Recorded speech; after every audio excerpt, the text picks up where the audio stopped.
हाल ही में नामीबिया से आ रहे चीतों को मध्य प्रदेश के कूनो पालपुर अभयारण्य में बने क्वारंटाइन बाड़ों में छोड़ा जाएगा।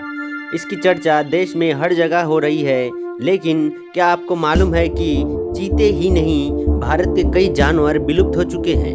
आइए ऐसे ही कुछ विलुप्त हो चुके जीव जंतुओं के बारे में हम जानने की कोशिश करते हैं। भारत में दुनिया की कुल वनस्पति का 11.5% हिस्सा है, तो वहीं सभी जीवों का यहाँ 6.49% हिस्सा है। International union for conservation of nature के रेड लिस्ट की ओर से 2014 में एक रिपोर्ट जारी हुई, जिसके अनुसार पक्षियों की 15 प्रजातियां, स्तनधारियों की 12 प्रजातियां खतरे में हैं।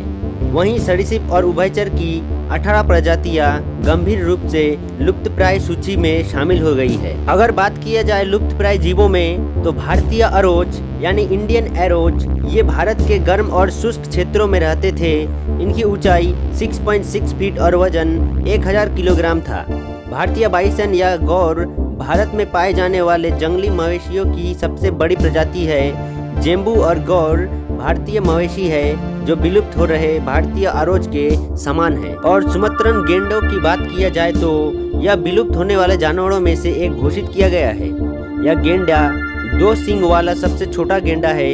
ये केवल 275 से कम संख्या में अनुमानित है और भारत के पड़ोसी देशों में पाए जाते हैं। हिमालयी बटेर, यह पक्षी अंतिम बार मसूरी में 1867 में देखा गया था। यह मध्यम आकार का पक्षी कभी उत्तराखंड में भी पाया जाता था। यह भी विलुप्त के कगार में है या विलुप्त हो चुके हैं। पिंक हेडेड डक, यह भारत में सबसे सुंदर पक्षियों में से एक था। पिंक हेडेड डक एक बड़ी डाइविंग ब्लैकफिश ब्राउन डक था। इसे लंबा गर्दन वाला बतख भी कहा जाता है।